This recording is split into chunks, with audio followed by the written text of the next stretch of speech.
नमस्कार दोस्तों, स्वागत करता हूं मैं उड़ान आईएएस एकेडमी के ई लर्निंग प्लेटफॉर्म में।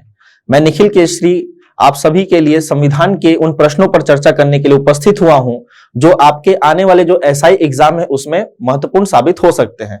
आप अपनी तैयारी को इसमें जांच भी सकते हैं कि आपके द्वारा जो पढ़ा गया है और जो समझा गया है उसमें आपका कितना कंठस्थ है, किस लेवल पर आपकी तैयारी जा चुकी है, और कहीं अगर आप में उसमें कमी लगती है तो आप उसे चेक भी कर सकते हैं। आगे बढ़ने से पहले आप सभी लोगों के लिए एक जानकारी है कि रायपुर में हमारी एक जो नई ब्रांच है जो कि अनुपम गार्डन सिटी प्लाजा में, वहां पास हमारे द्वारा एक मेगा टेस्ट का आयोजन किया जा रहा है।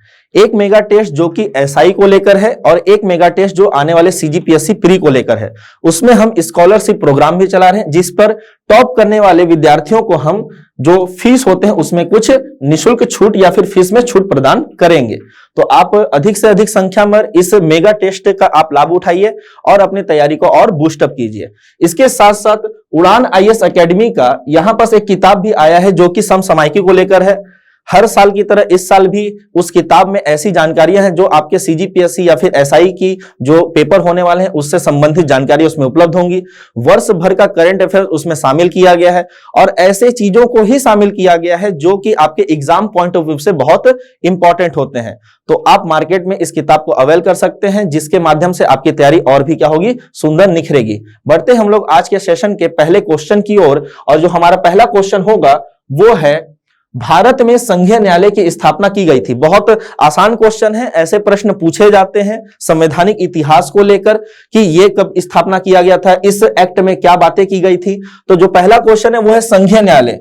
अब देखो दोस्तों, हड़बड़ी में क्या हो जाता है कई बार कि संघीय न्यायालय की जगह हम इसको पढ़ लेते हैं सर्वोच्च न्यायालय, जिसके कारण हमारा उत्तर हो जाता है गलत। जैसे 1773 का जो रेगुलेटिंग एक्ट था उसके तहत हमारा क्या होता है, तो सर्वोच्च न्यायालय की स्थापना होती है। लेकिन संघीय न्यायालय की स्थापना की बात करेंगे तो वो भारत शासन अधिनियम सन 1935 के तहत होता है। भारत शासन अधिनियम जो 1935 का था उसमें एक भारतीय संघ बनाने की बात की गई थी जिसमें ब्रिटिश प्रांत, देसी रियासत और कमिश्नरी क्षेत्र को जोड़ने की बात हुई। चूंकि ये जो संघ है उसका निर्माण तो हो तो नहीं पाता है, लेकिन इस संघ के लिए एक संघीय न्यायालय की व्यवस्था जरूर की गई थी जिसका निर्माण अक्टूबर 1937 में कर दिया जाता है। तो इसका सीधा सा उत्तर क्या होगा, भारत शासन अधिनियम सन 1935। अगला जो प्रश्न है वो है राज्य के नीति निर्देशक तत्व के संदर्भ में सत्य नहीं है। मतलब हमें गलत कथन को बताना है कि गलत क्या है। बाकी 3 सत्य निकलेंगे, एक गलत निकलेगा। पहला क्या है, यह न्यायालय द्वारा प्रवर्तनीय नहीं है, मतलब इन्हें न्यायपालिका के द्वारा लागू नहीं कराया जा सकता। यह तो सच बात है, चूंकि यहां पर संविधान निर्माताओं ने क्या किया था, अधिकारों की 2 श्रेणी बना दी थी। अधिकारों को 2 प्रकार से डिवाइड किया, एक मौलिक अधिकार और दूसरा डीपीएसपी। एक ऐसे अधिकार जो लोगों के जीवन जीने के लिए आवश्यक है उन्हें मौलिक अधिकार में रख दिया, उनके सर्वांगीण विकास के लिए आवश्यक है उन्हें मौलिक अधिकार कहा, जो कि भाग 3 में है, और इसे स्वतः लागू किया। और इसे यह भी कहा कि अगर इनका हनन होता है तो जो न्यायपालिका है इन्हें लागू कर सकती है। लेकिन अब जब डीपीएसपी की बारी आई तो इनको क्या कहा गया कि जब सरकार सक्षम होगी, जब लोगों के पास इतनी क्षमता होगी कि वह उसे समझ पाए, जब सरकार के पास पर्याप्त साधन होंगे, तब जाकर वो क्या करेगी, डीपीएसपी में हुए प्रावधानों को, लिखे गए प्रावधानों को लागू करेगी। अर्थात डीपीएसपी को लागू करने का काम सरकार का है, न्यायपालिका का नहीं है। तो पहला ऑप्शन बिल्कुल सही है कि न्यायपालिका इन्हें प्रवर्तनीय नहीं बना सकती। फिर इसका स्पष्ट उल्लेख संविधान में किया गया, बिल्कुल किया गया। आर्टिकल 36 से लेकर 51 तक डीपीएसपी का उल्लेख मिलेगा। फिर सर्वोच्च न्यायालय ने इन्हें मूल अधिकारों के रूप में, पूरक के रूप में बताया, बिल्कुल बताया। मौलिक अधिकार के पूरक के रूप में है, क्यों, क्योंकि अधिकारों की 2 श्रेणी थी। फिर इसके द्वारा नागरिकों को कुछ नैतिक दायित्व सौंपे गए हैं तथा राज्य पर कुछ प्रतिबंध लगाए गए हैं। यह पॉइंट गलत है, क्योंकि यहां पास जो डीपीएसपी है वो राज्य का मैटर है, अर्थात राज्य डिसाइड करेगा कि उसे किस हद तक आपको देना है। जैसे अगर मैं कहूं दारूबंदी की जो बात की गई है कि यहां पास हम आर्टिकल 47 के आधार के अंतर्गत मादक पेय पर प्रतिबंध लगा देंगे, तो यह प्रतिबंध कितना होगा, कैसे होगा, यह राज्य डिसाइड करेगा, सरकार डिसाइड करेगा। तो यह राज्यों पर प्रतिबंध नहीं लगाते बल्कि राज्यों के माध्यम से ही डिसाइड किया जाता है कितना दिया जाएगा। मतलब यह वाला ऑप्शन क्या हो जाएगा, गलत, और सत्य नहीं पूछा है, अर्थात हमारा जो डी ऑप्शन है वो क्या हो जाएगा, उत्तर हो जाएगा। फिर बढ़ते हैं अगले प्रश्न की ओर। इस सेशन में कुछ प्रश्न हम लोग ऐसे ही करेंगे जो जल्दी जल्दी हो, ठीक, ताकि आपकी तैयारी जल्दी से हो सके। फिर है अगला क्वेश्चन कि निम्नलिखित में से कौन कौन से अनुच्छेद सिर्फ भारतीय नागरिकों को प्राप्त है। अधिकारों की बात कर रहा है वो कि जो आर्टिकल 14 से लेकर 32 तक है वो किसको प्राप्त है? नागरिकों को प्राप्त है, विदेशियों को प्राप्त है, किसको है? तो यहां लिखा है सिर्फ नागरिकों को, मतलब ये तो सभी के सभी, ये अगर कोई व्यक्ति है तो इसको, अगर ये भारतीय है तो इसको तो सभी प्राप्त होंगे, नो डाउट। अगर ये व्यक्ति है, ये विदेशी है, तो क्या इसको सब प्राप्त है? नहीं, इसको सभी प्राप्त नहीं है। इसीलिए इसको जो जो प्राप्त है, इसको जो भी आर्टिकल प्राप्त होंगे, है ना, वो तो हमारे नागरिकों को भी प्राप्त होंगे। इसको जो नहीं प्राप्त होंगे, अर्थात विदेशियों को ऐसे अधिकार जो नहीं प्राप्त है, वो केवल किसको प्राप्त है? वो केवल भारतीयों को प्राप्त है। तो फिर भारतीयों को जो अधिकार है वो है आर्टिकल 15, 16, 19, 29 और 30। ये हमारे केवल भारतीय नागरिकों को क्या है? प्राप्त है। देखते हैं यहां पर स्कूट क्या दिया है। अनुच्छेद 15-16 बिल्कुल प्राप्त है, 17-29 नहीं, 29-30 बिल्कुल, और 19-31 नहीं, मतलब 1 और 3। तो ये ऑप्शन जहां होगा हम देख लेंगे उसे, ऑप्शन नंबर ए, केवल 1 और 3, मतलब इसका उत्तर क्या होगा? पहला ऑप्शन। बढ़ते हैं अगले क्वेश्चन की ओर। अगला क्वेश्चन है, उच्चतम न्यायालय के न्यायाधीश पर महाभियोग से संबंधित हस्ताक्षरित प्रस्ताव लोकसभा और राज्यसभा के कितने सदस्यों द्वारा लोकसभा अध्यक्ष और राज्यसभा सभापति को सौंपा जाता है? ये बातें हैं राष्ट्रपति, जो उच्चतम न्यायालय है उनके न्यायाधीशों को हटाने की, कि उन्हें कैसे हटाया जाता है। उन्हें हटाने के लिए भारतीय संविधान के अनुच्छेद 124 का जो सब क्लॉज 4 है उसमें बताया गया है कि इन्हें किस प्रक्रिया से, किस रीति से हटाया जाएगा। और इसके साथ साथ जो अनुच्छेद 124 का सब क्लॉज 5 है उसमें यह बताया गया है कि इनको हटाने के लिए यदि संसद को कोई नियम बनाना है, कुछ भी प्रकार का रीति डिसाइड करना है, तो वो डिसाइड कर सकती है। यहां पर क्या डिसाइड किया गया है कि यदि लोकसभा में कोई बिल लाना है या फिर राज्यसभा में कोई बिल लाना है तो यहां 100 सदस्यों से लेकर आएंगे और यहां 50 सदस्यों से लेकर आएंगे। अर्थात लोकसभा में 100 सदस्यों का समर्थन चाहिए और राज्यसभा में बिल लाने के लिए 50 सदस्यों का समर्थन चाहिए। इसका ऑप्शन हो जाएगा ए, लोकसभा में 100 और राज्यसभा में 50 सदस्यों का समर्थन। आई बात समझ में? फिर बढ़ते हैं अगले प्रश्न की ओर। जो अगला प्रश्न है हमारा वो है, निम्नलिखित कथनों में से सत्य कथन बताने हैं। याद रखिएगा, सत्य बताने हैं। यहां पर आप टिक कर लिया कीजिए। जब कभी भी ऐसा क्वेश्चन आता है कि सत्य बताऊं या असत्य बताऊं, तो उन क्वेश्चनों में आप ना एक ब्रैकेट बना दो ताकि आपको पता रहे पूछा क्या है। कई बार क्या होता है कि सत्य पूछा है या असत्य पूछा, हम समझ नहीं पाते और गलत हो जाता है वो क्वेश्चन। कई बार ये गलतियां देखी गई हैं। बात है इसमें कौन सी क्वेश्चन की? तो आर्टिकल 263 के अंतर्गत अंतर राजकीय परिषद की व्यवस्था की गई है। बिल्कुल की गई है। अगर मैं अनुच्छेद 263 की बात करूं तो अंतरराज्यीय परिषद है, इंटर स्टेट काउंसिल है उसमें, जिसका कार्य विभिन्न राज्यों के आपसी विवादों का समाधान करना है। बिल्कुल है। अगर प्रत्यक्ष रूप से नहीं लिखा है लेकिन अप्रत्यक्ष रूप से यह बताया गया है कि एक ऐसा संगठन बनाने से जिससे कि सर्वोत्तम हित की सिद्धि हो सके, तो ऐसा संगठन राष्ट्रपति एक आदेश के माध्यम से बना सकते हैं। तो राष्ट्रपति ने ऐसा एक आयोग बनाया भी है। फिर सेकंड इसमें कूट कहता है कि अंतरराष्ट्रीय परिषद का कार्य लगभग वही होगा जो अनुच्छेद 131 के तहत सुप्रीम कोर्ट का है। बिल्कुल, अनुच्छेद 131 में सुप्रीम कोर्ट के पास भी ये अधिकार है, क्योंकि उनका ये एक मौलिक अधिकार है, मूल अधिकारिता क्षेत्र में आता है, वो आरंभिक अधिकारिता भी कहते हैं उसे। और इसमें बताया गया कि अगर दो राज्यों के बीच में विवाद उत्पन्न होता है तो इस विवाद का निपटारा कौन करेंगे? सुप्रीम कोर्ट करेंगे। तो जो काम सुप्रीम कोर्ट का है वही काम किसका है? अंतरराष्ट्रीय परिषद का भी है। डिफरेंस दोनों में यह हो जाता है कि सुप्रीम कोर्ट के निर्णय बाध्यकारी टाइप के होते हैं और जो अंतरराष्ट्रीय परिषद है उसका निर्णय क्या हो जाता है? तो वो बाध्यकारी नहीं है। लेकिन ये जो पहला और दूसरा कूट है वो दोनों सही हो जाएगा। इसका उत्तर हो जाएगा कौन सा ऑप्शन? ऑप्शन नंबर सी। अगले क्वेश्चन की ओर बढ़ते हैं। अगला क्वेश्चन हमारा रहेगा, निम्नलिखित कथनों पर विचार कीजिए। फिर से विचार करना है और पूछा क्या है? सही कथन पूछ रहा है वो। फिर से हम ब्रैकेट कर दिया हमने, सही कथन। दो कूट देता है। पहला कूट दे रहा है यहां पास, दिल्ली के मुख्यमंत्री और मंत्री परिषद की नियुक्ति राष्ट्रपति करते हैं। बिल्कुल सही बात है ये। यूनियन टेरिटरी में यदि यहां पास विधानसभा बनाया जाता है, ठीक है, चूंकि अधिकार है संसद को विधानसभा का निर्माण कर सकती है, मंत्री परिषद का निर्माण कर सकती है। दिल्ली के लिए तो स्पेशल केस ये भी है कि उसका 69वां संविधान संशोधन करके सन 1992 में दिल्ली के लिए विशेष प्रावधान किया गया, जिसमें दो अनुच्छेद शामिल किए गए। अनुच्छेद 239 क और 239 क ख, ये दो अनुच्छेद दिल्ली के लिए स्पेशल दिए गए हैं। अब इन अनुच्छेदों में बताया गया है कि दिल्ली के मुख्यमंत्री की नियुक्ति और वहां के मंत्रियों की नियुक्ति या फिर मंत्री परिषद में मंत्रियों की नियुक्ति राष्ट्रपति महोदय के द्वारा की जाएगी। पहला कूट बिल्कुल सही है। फिर कहता है क्या दिल्ली संसद को दिल्ली के संबंध में राज्य सूची के विषय पर भी कानून बनाने का निर्माण है? क्या अधिकार है, क्या निर्माण कर सकती है? चूंकि हमारे पास 3 सूचियां हैं, संघ सूची, समवर्ती सूची और एक है क्या, राज्य सूची। ये 3 सूची है। संघ सूची पर जनरली कानून कौन बनाता है? केंद्र सरकार। अगर मैं राज्य की बात कर रहा हूं, ठीक है, अगर यहां राज्य है तो किसी राज्य के लिए संघ सूची पर केंद्र सरकार, समवर्ती पर केंद्र भी बनाएगा और राज्य भी बनाएगा, और राज्य पर कौन बनाता है?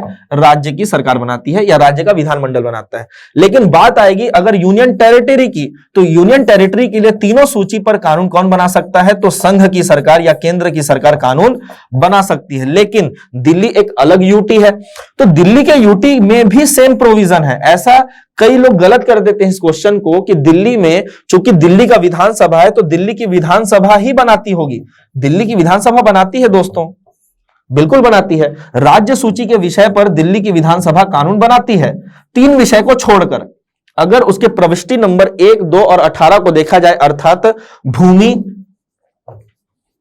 लोक व्यवस्था और पुलिस, इन 3 मुद्दों को छोड़ दिया जाए तो यहां पास दिल्ली की विधानसभा राज्य सूची के विषय पर कानून बना सकती है। लेकिन दिल्ली यूटी भी है, तो यूटी में जो होता है कि संसद तीनों यहां पास क्या कर सकती, सूची पर कानून बना सकती है, और यह शक्ति दिल्ली में बरकरार है। अगर आप आर्टिकल 239 का क पॉइंट का उसमें शायद तीसरा सब क्लॉज पढ़ेंगे तो आपको समझ में आएगा कि दिल्ली में संसद की शक्तियां अल्पीकरण नहीं की गई है, मतलब संसद के शक्तियों पर कोई अतिक्रमण आज भी नहीं हुआ है। दिल्ली के लिए संसद राज्य सूची के विषय पर कानून बना सकती है। तो ये दोनों कूट सही हो जाएंगे, इसका ऑप्शन हो जाएगा सी। 1 और 2 दोनों सही, क्योंकि सही वाला पूछा गया था। बढ़ते हैं अगले प्रश्न की ओर। अगला प्रश्न है, भारतीय संविधान के 5वीं और 6वीं अनुसूची के उपबंध निम्नलिखित में से किसके लिए है? मतलब कौन से चीजों के लिए यहां पर बताया गया है? ये बहुत आसान प्रश्न है। जो 5वीं और 6वीं अनुसूची है वो जनजातियों के प्रशासन के लिए है। जनजाति बोल लीजिए डायरेक्ट, या फिर अनुसूचित क्षेत्रों में प्रशासन। अब दोनों को अलग कर दिया गया। 5वीं अनुसूची में अनुसूचित क्षेत्रों में प्रशासन, चूंकि जो मध्य भारत की बातें होती है, मतलब मेनलैंड इंडिया है जो, अगर वहां की बातें करेंगे, वहां की जनजातियों के लिए अनुसूचित क्षेत्र का कॉन्सेप्ट लाया गया है। तो अनुसूचित क्षेत्रों में प्रशासन 5वीं अनुसूची में, और जनजातीय क्षेत्रों में प्रशासन मतलब जो ट्राइबल्स होते हैं और ज्यादा आदिम वाले, खासकर नॉर्थ ईस्टर्न वाले, नॉर्थ ईस्ट मतलब उत्तर पूर्वी जो भारत है हमारा उसका, जैसे असम, फिर यहां मेघालय, मिजोरम और त्रिपुरा, तो इन 4 राज्यों के लिए अनुसूची 6 है। तो ये अनुसूचित जाति जनजातियों के लिए यहां पर प्रावधान किए गए हैं। ऑप्शन पढ़ते हैं, अनुसूचित जनजातियों के हितों के संरक्षण के लिए। पहला ऑप्शन ही सही लग रहा है हमें तो। राज्यों के बीच सीमाओं के निर्धारण के लिए बिल्कुल नहीं। पंचायतों की शक्ति उत्तरदायित्व के लिए नहीं। यहां पर सभी सीमावर्ती राज्यों के लिए नहीं। ऑप्शन पहला ही हमारा क्या हो जाएगा, उत्तर हो जाएगा, क्योंकि ये अनुसूचित जनजातीय क्षेत्रों के लिए ये लाया गया है। आसान प्रश्न था, याद रखिएगा। अच्छा, इसमें छत्तीसगढ़ 5वीं अनुसूची में शामिल होता है ना, ये भी एक फैक्ट है यहां पर। आगे बढ़ते हैं। भारतीय राजनीति के संदर्भ में निम्नलिखित में से कौन सा कथन सही है? फिर से सही वाला पूछ रहा है वो, क्या सही है? पहला, योजना आयोग की जवाबदेहिता संसद के प्रति थी। हमें नहीं पता है, मान लेते हैं ऐसा हमें नहीं पता है, क्योंकि मुझे पता है वो आंसर सही है। ठीक है, योजना आयोग जो होता है वो जवाबदेह होता था संसद के प्रति। भले ही योजना आयोग एक कार्यकारी निकाय था, मंत्री परिषद के एक प्रस्ताव के माध्यम से योजना आयोग का गठन किया गया था, फिर भी योजना आयोग जो भी कार्य करता था उसके प्रति वो कहां जिम्मेदार था? संसद में जिम्मेदार हुआ करता था वो। तो पहला ऑप्शन बिल्कुल सही है। 3 गलत होने वाले हैं, फिर भी देखते हैं कि संवैधानिक प्रावधानों के अनुसार क्या वो गलत है या नहीं है।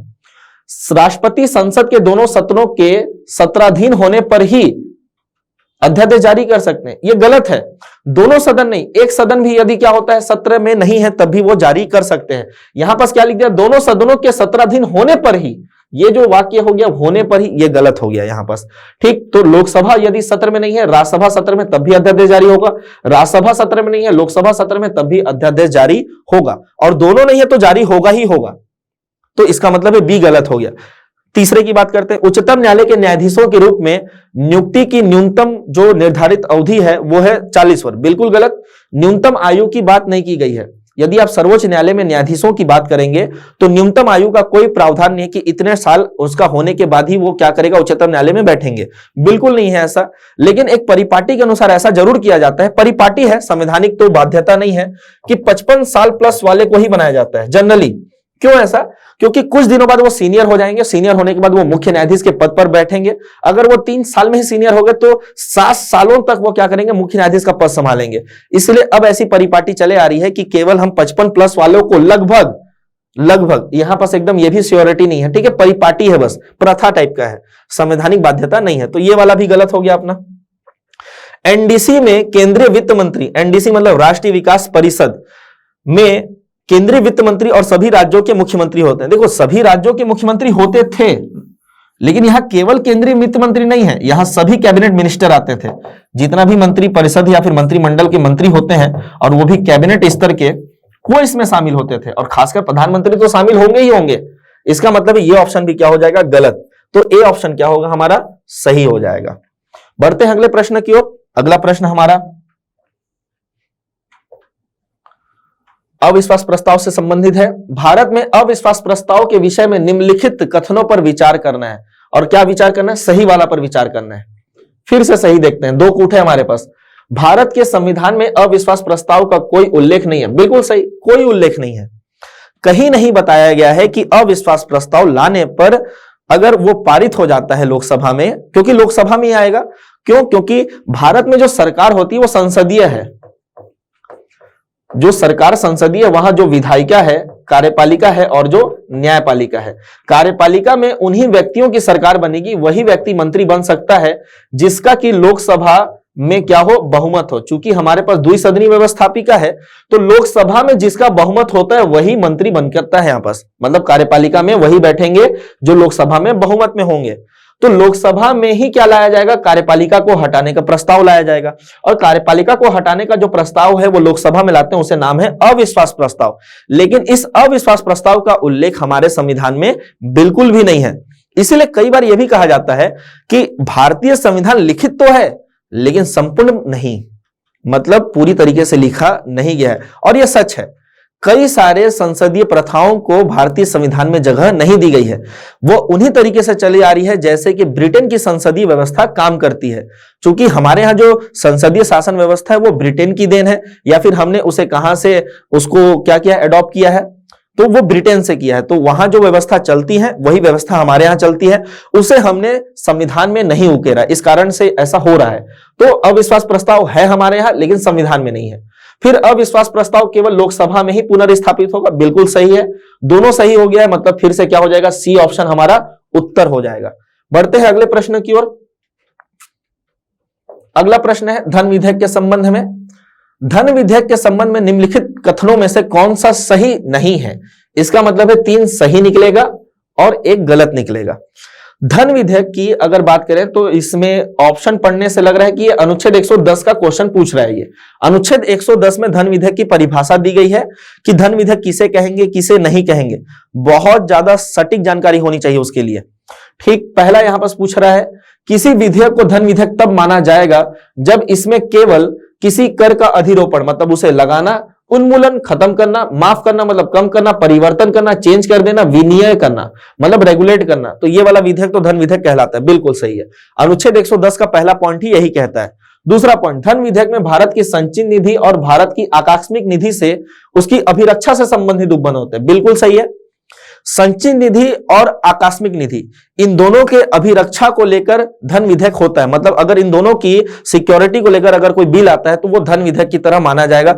इवन तक अगर आप संचित निधि से धन निकालते हैं या फिर आकस्मिक निधि से धन निकालते हैं, अगर संचित निधि में धन एंट्री कराते हैं, आकस्मिक निधि में धन जमा करते हैं, तब भी यह विधेयक क्या कहलाएगा, धन विधेयक कहलाएगा। फिर अगला है धन विधेयक भारत की आकस्मिक निधि से धन के विनियोग या विनियोजन से संबंधित होता है। यह वाला पॉइंट गलत है। आकस्मिक निधि में धन जमा करना या फिर धन निकालना वाला विधेयक धन विधेयक है, लेकिन उसके धन का विनियोजन करने वाला विधेयक यहां पर धन विधेयक नहीं होता है। केवल संचित निधि से धन का विनियोजन करने वाला विधेयक क्या कहलाता है, धन विधेयक कहलाता है। आर्टिकल 110 का ये आपको सब क्लॉज 4 या 5 के आसपास मिलेगा। 1 का क ख ग घ अंगा तक है, वो घ या अंगा के आसपास ये मिलेगा आपको कि संचित निधि से ही धन का विनियोग करने वाला विधेयक क्या कहलाएगा, तो धन विधेयक कहलाएगा। इसके लिए विनियोग विधेयक का प्रावधान है आर्टिकल 114 में। फिर धन विधेयक भारत सरकार द्वारा धन के उधार लेने और कोई प्रत्याभूति के विनिमय से संबंधित, बिल्कुल सही है ये। जो धन विधेयक होता है वो भारत सरकार के जो कर्जा लेता है भारत सरकार, उससे रिलेटेड जो विधेयक होगा वो क्या कहलाएगा? धन विधेयक कहलाएगा। बढ़ते हैं अगले प्रश्न की ओर।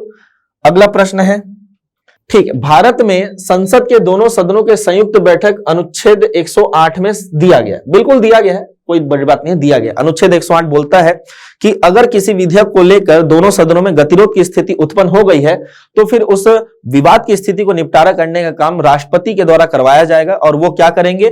तो एक आदेश के माध्यम से, आदेश मतलब इन द सेंस मतलब एक संयुक्त अधिवेशन बुलाकर, किसका? लोकसभा का और राज्यसभा का, दोनों का वो संयुक्त अधिवेशन बुलाएंगे जिसके माध्यम से उस विधेयक का बात किया जाएगा। पहला सही है। पहली बैठक हुई थी सन 1961 में, बिल्कुल हुई थी सन 1961 में, है ना। दहेज प्रथा को लेकर यहां पास विधेयक आया था, उसको लेकर यहां पास हुआ था ये बैठक। दूसरा, बैंकिंग सेवा आयोग को लेकर या फिर उस बिल को लेकर यहां पास बैठक हुई थी, ये भी हुआ था। दूसरी बैठक इसी को लेकर थी। एक तीसरी बैठक भी हुई है 2002 में, जो पोटा अधिनियम आया था उसको लेकर हुआ था। तो 3 बैठकें हो चुकी हैं। मतलब यहां पर देखा जाए तो तीनों ऑप्शन सही लग रहा है। पूछा क्या है? सही को पूछा है। तो पहला है कि अनुच्छेद 108 में, बिल्कुल अनुच्छेद 108 में है। दूसरा, संयुक्त बैठक 1961 में बिल्कुल हुई थी। भारतीय संसद में दोनों सदनों की दूसरी जो संयुक्त बैठक है वो बैंकिंग सेवा को लेकर ये भी हुई है। तो तीनों ऑप्शन क्या हो जाएंगे? सही हो जाएंगे। ऑप्शन नंबर डी हमारा क्या होगा? उत्तर होगा। बढ़ते हैं अगले प्रश्न की ओर। जो अगला प्रश्न है, यहां पर सर्वोच्च न्यायालय पर है क्वेश्चन कि सर्वोच्च न्यायालय के मूल क्षेत्राधिकार के बारे में बताइए। ठीक, इसमें 4 कूट दिए गए हैं। पूछा क्या है? सही को। क्वेश्चन ऐसे ही देखा करो कि सर्वोच्चतम न्यायालय के मूल क्षेत्राधिकार पर पूछना चाहता है, सही को पूछना चाहता है। 4 कूट में से क्या सही क्या गलत वो अब छांटना है हमें। तो पहला कहता है कि भारत सरकार तथा एक या एक से अधिक राज्यों के बीच में कोई विवाद है। बिल्कुल, यहां पास यदि भारत सरकार का विवाद उत्पन्न हो जाता है एक स्टेट से या स्टेट के समूह से, तो ये मामला कहां चले जाएगा? सुप्रीम कोर्ट में। मतलब पहला यहां उत्तर होने वाला है। दूसरा, संसद के किसी सदन या राज्य के विधायिका के संबंधित कोई विवाद उत्पन्न, चुनाव से विवाद नहीं, अगर संसद के सदस्यों के चुनाव और राज्य के विधायिका के चुनाव से संबंधित कोई विवाद है तो इस पर मूल क्षेत्राधिकारिता किसकी? हाई कोर्ट की है। मतलब ये वाला ऑप्शन गलत हो जाएगा। दूसरा गलत है।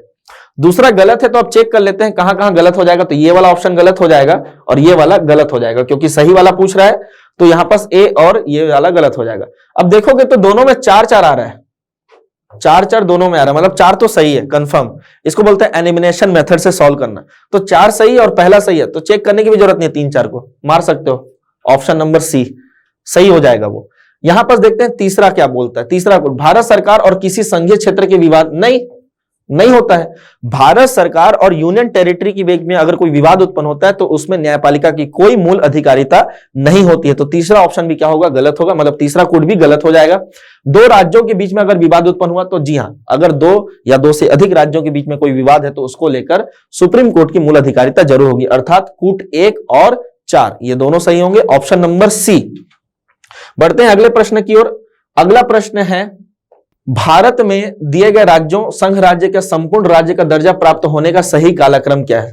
मतलब यहां पास पूछना चाहता है कि हमारे पास पहले क्या थे? संघ राज्य क्षेत्र थे, उन्हें कब पूर्ण राज्य का दर्जा प्राप्त हुआ है, मतलब कब वो स्टेट बने हैं उनके बारे में बात करता है। यहां पास 4 स्टेट का नाम लिखा हुआ है। ठीक है, जैसे इसमें अगर देखा जाए सिक्किम, अरुणाचल प्रदेश, नागालैंड और हरियाणा, तो इसमें सबसे पहला बना था नागालैंड। नागालैंड भारत संघ का 16वां राज्य था। ठीक है, 1963 के आसपास ये बना था। फिर हरियाणा 17वें नंबर पर था। ठीक है, हरियाणा 17वें नंबर पर। फिर आता है सिक्किम था यहां पास 22वें नंबर पर। ठीक है, फिर आता है अरुणाचल प्रदेश, अरुणाचल यहां पास बनेगा। ठीक, अरुणाचल प्रदेश को देखोगे तो ये लगभग यहां पास 24वें नंबर पर होना चाहिए। ठीक है, मिजोरम के बाद अरुणाचल प्रदेश, फिर गोवा और फिर छत्तीसगढ़, तो 26, 25, 24 नंबर पर आ जाएगा अरुणाचल प्रदेश। देख लेते हैं नागालैंड, हरियाणा, सिक्किम और अरुणाचल प्रदेश। नागालैंड, हरियाणा, सिक्किम और अरुणाचल प्रदेश, तो ये हो जाएगा ऑप्शन नंबर बी। बहुत आसान प्रश्न है। राज्यों के पुनर्गठन को याद करना है कि कब कौन से नंबर पर कौन सा राज्य बना है, कौन सा यूनियन टेरिटरी कब बना है, और वो यूनियन टेरिटरी जो कि बाद में क्या बन गए? राज्य बन गए, उन पर भी आपको ध्यान देनी होगी। ठीक है, बढ़ते हैं अगले प्रश्न की ओर। अगला प्रश्न होगा हमारा अनुच्छेद 32 से। अनुच्छेद 32 के संदर्भ में निम्नलिखित कथनों पर विचार कीजिए। विचार करते हैं। क्या विचार करना है? सही विचार करना है। मतलब इन तीनों कूट में क्या सही क्या गलत, इस पर हमें चर्चा करनी होगी। पहला कहता है, सर्वोच्च न्यायालय के एक निर्णय के अनुसार यह भारतीय संविधान की एक मूलभूत विशेषता है। बिल्कुल है। ठीक है, सर्वोच्च न्यायालय ने कई बार कहा है कि अनुच्छेद 32 है विलक्षण, एकदम अलग टाइप का विशेषता रखता है। क्यों? क्योंकि ये मौलिक अधिकारों को सिक्योरिटी प्रदान करता है। तो ये पहला तो सही हो गया। यह प्रावधान करता है कि संसद उच्च न्यायालयों को छोड़कर किसी भी न्यायालय के सभी प्रकार के निर्देश, आदेश या रिट जारी कर सकने का अधिकार दे सकती है। मतलब यहां पर कहना चाहता है कि संसद यदि कानून बनाकर उच्च न्यायालय को छोड़कर किसी भी न्यायालय को अगर कोई अधिकार देना चाहे तो दे सकती है। बिल्कुल सही है, ये दे सकती है, उसके पास अधिकार है। अगर आप आर्टिकल 32 का सब क्लॉज 3 पढ़ेंगे तो वहां पर लिखा है कि संसद कानून के माध्यम से अन्य न्यायालय को यह अधिकार सौंप सकती है कि वो भी मौलिक अधिकारों के संबंध में अपनी स्थानीय सीमा के भीतर आदेश, रीट या निर्देश जारी कर सकते हैं और उस अन्य न्यायालय में हाई कोर्ट को छोड़ दिया जाएगा। तो यहां पर लिखा हुआ है शब्द सर कि उच्च न्यायालय को छोड़कर, बिल्कुल सही है। क्यों? क्योंकि आर्टिकल 226 में उच्च न्यायालय को पहले से अधिकारिता प्राप्त है, तो दूसरा कोड भी यहां सही होता दिख रहा है। फिर है तीसरा कोड, इसके तहत सीधे सर्वोच्च न्यायालय जाने के लिए उपलब्ध वैकल्पिक उपायों अर्थात अनुच्छेद 226 के तहत उच्च न्यायालय द्वारा उपलब्ध राहत के समाप्त होने के बाद ही उपलब्ध होंगे। यह गलत है। कैसे गलत है? यहां पर कहना चाहता है कि अगर किसी व्यक्ति के मौलिक अधिकार का हनन होता है तो फिर वो सुप्रीम कोर्ट तभी जा सकता है जब उसके पास हाई कोर्ट का ऑप्शन बंद हो जाए। मतलब वो पहले हाई कोर्ट जाएगा और जब वो मना कर देगा या फिर वहां पास उसका उपचार नहीं हो सकता तब वो सुप्रीम कोर्ट जाएगा। ये गलत है। क्यों? क्योंकि उस व्यक्ति के पास ये अधिकार है कि वो सीधे कहां चले जाए? सुप्रीम कोर्ट चले जाए। तो यहां पास अगर देखा जाए तो ये कोड तीसरा गलत होगा, बिल्कुल गलत होगा, क्योंकि उसके पास सुप्रीम कोर्ट का पहला ऑप्शन खुला हुआ है। अगर हाई कोर्ट नहीं भी जाता है तो वो सुप्रीम कोर्ट जाएगा, लेकिन एक परिपाटी के अनुसार देखा जाए तो पहले हाई कोर्ट ही जाते हैं, क्योंकि सुप्रीम कोर्ट ने कई बार कहा है कि हाई कोर्ट जाइए, हाई कोर्ट आपके अधिकारों की रक्षा करेंगे, बिल्कुल करेंगे। तो हमें परिपाटी के अनुसार नहीं चलना है, संविधान के अनुसार चलना है। संवैधानिक दृष्टि से देखा जाए तो तीसरा कोड बिल्कुल गलत हो जाएगा। इसका मतलब है पहला और दूसरा सही है, मतलब बी ऑप्शन हमारा क्या होगा? सही होगा।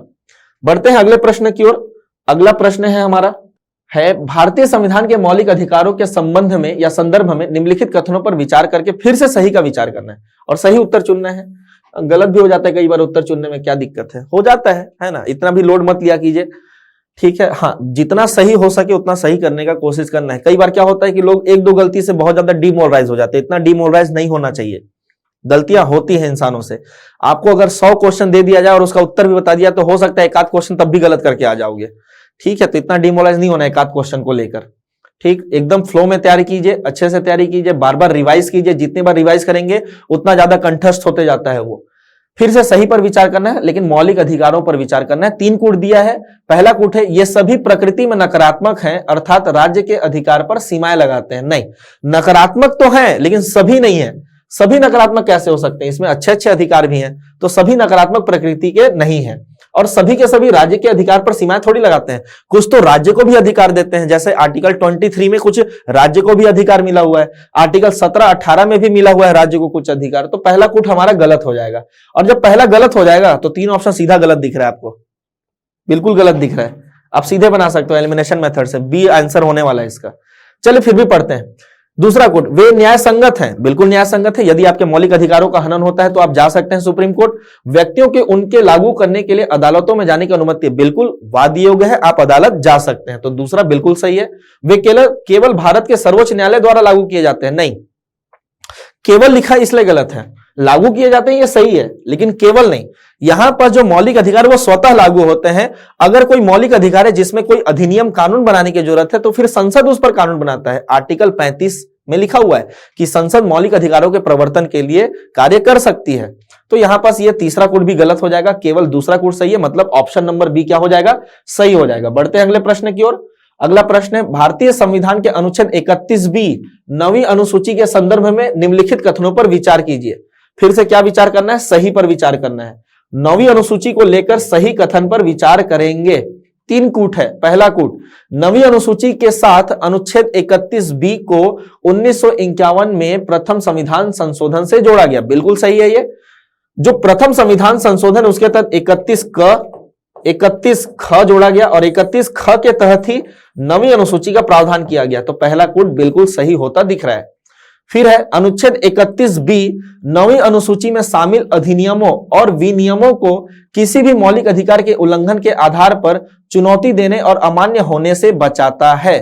हाँ ये भी सही है, ठीक है, कि ये दोनों बचाते हैं। 31B क्या है या फिर 9वीं अनुसूची जो थी उस समय तक, 73 से पहले तक की स्टोरी है कि वो मौलिक अधिकारों से संरक्षण प्रदान करते हैं। यदि किसी कानून को लेकर अगर सरकार चाहती है कि उन कानूनों पर न्यायिक पुनर्विलोकन न हो या फिर न्यायिक पुनर्विलोकन हो लेकिन मौलिक अधिकार के आधार पर न हो, तो फिर उन्हें वो कहां कर देती है, 9वीं अनुसूची में डाल देती है। तो ऐसा होता था, लेकिन केशवानंद भारतीवाद के बाद से ये कैंसिल हो चुका है। अब 9वीं अनुसूची में यदि कोई विषय जाता है तो उस पर न्यायिक पुनर्विलोकन अवश्य होगा।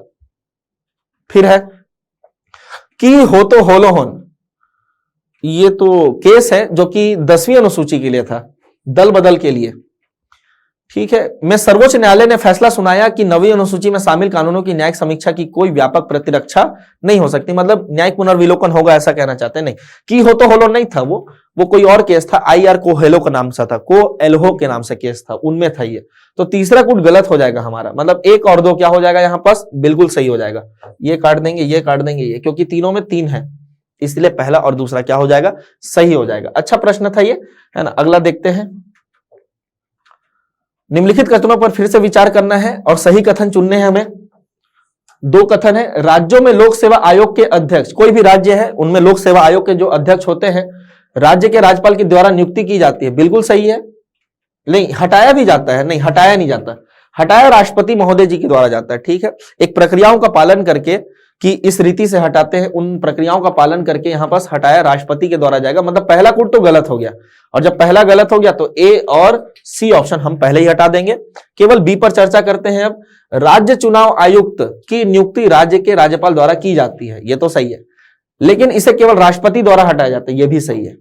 राज्य नियुक्त जो होते हैं, आयुक्त होते हैं, उनकी नियुक्ति राज्यपाल करेंगे, लेकिन यहां पास हटाएंगे कौन, तो राष्ट्रपति। ये कौन सा आयुक्त है पता है, ये जो पंचायतों का चुनाव होता है उनकी बात हो रही है, जो कि आर्टिकल 243K में मिलेगा आपको। अगर 243K की बात करेंगे तो वहां पास राज्य निर्वाचन आयोग की बात की गई है।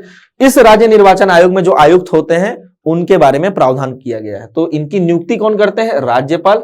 लेकिन एक बार नियुक्त होने के बाद इन्हें हटाने का अधिकार नहीं होता है, हटाया कौन जाएगा, तो राष्ट्रपति हटाएंगे। कैसे हटाते हैं, तो हाईकोर्ट के हटाने के न्यायाधीशों के जैसे, जिस रीति से जिन आधार पर हाईकोर्ट के न्यायाधीशों को हटाते हैं, उन्हीं रीति और आधारों पर आप चुनाव आयुक्त को भी हटाएंगे।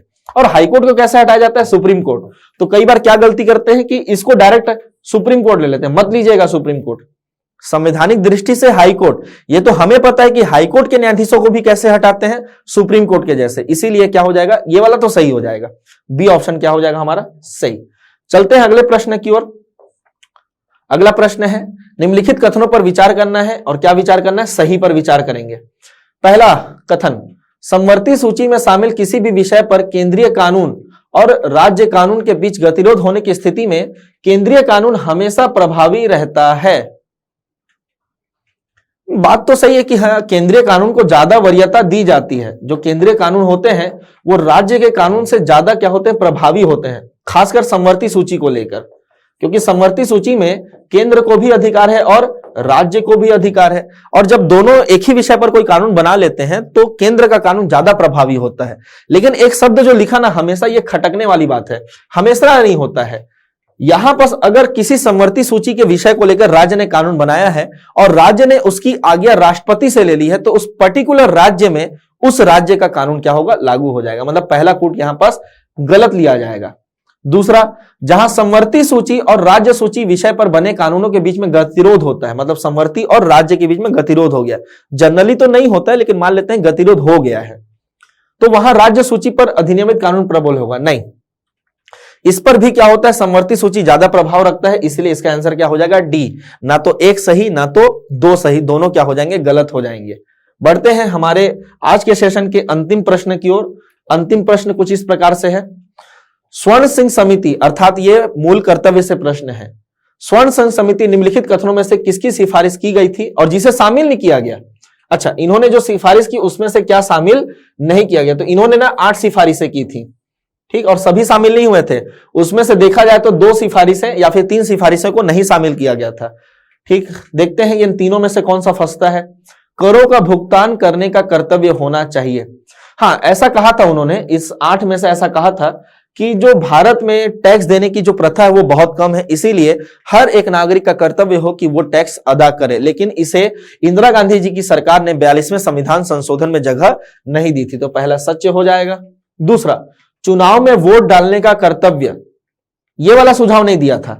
ये जब सुझाव ही नहीं दिया तो डालने की कौन सी बात आती है। ठीक है, ये सरदार सिंह स्वर्ण सिंह समिति ने सुझाव नहीं दिया है और ये मूल कर्तव्य में है भी नहीं, तो उन्होंने ना तो सुझाव दिया और ना ही कैंसिल किया गया। अगर अंतिम की बात करें तो किसी भी कर्तव्य का पालन न करने पर जुर्माना लगेगा। हाँ, ये सुझाव दिया था कि अगर यहां पास कर्तव्य का पालन नहीं होता है तो क्या लगा देंगे, हम जुर्माना लगा देंगे। तो यहां पास 1 और 3 उन्होंने सुझाव दिया था और इन दोनों को आपको शामिल नहीं करना पड़ा, नहीं किया गया, तो इसका ऑप्शन क्या हो जाएगा, सी ऑप्शन इसका उत्तर हो जाएगा। ठीक है, तो यहां पास आज का सेशन हमारा होता है एंड, और हम आशा करते हैं कि आपको इस वीडियो सीरीज से जो हमारे द्वारा चलाई जा रही है बहुत ज्यादा लाभ प्राप्त हो रहा होगा। आप अपनी तैयारी को बहुत अच्छे से निखारिए, चेक करते रहिए कितना बना कितना नहीं बना। उड़ान आईएएस एकेडमी आप सभी लोगों के साथ है, शुभकामनाएं हैं आप सभी लोगों के लिए। एसआई का एग्जाम आपका बहुत अच्छे से जाए, इसी शुभकामनाओं के साथ मैं आज का सेशन यही एंड करता हूं। धन्यवाद।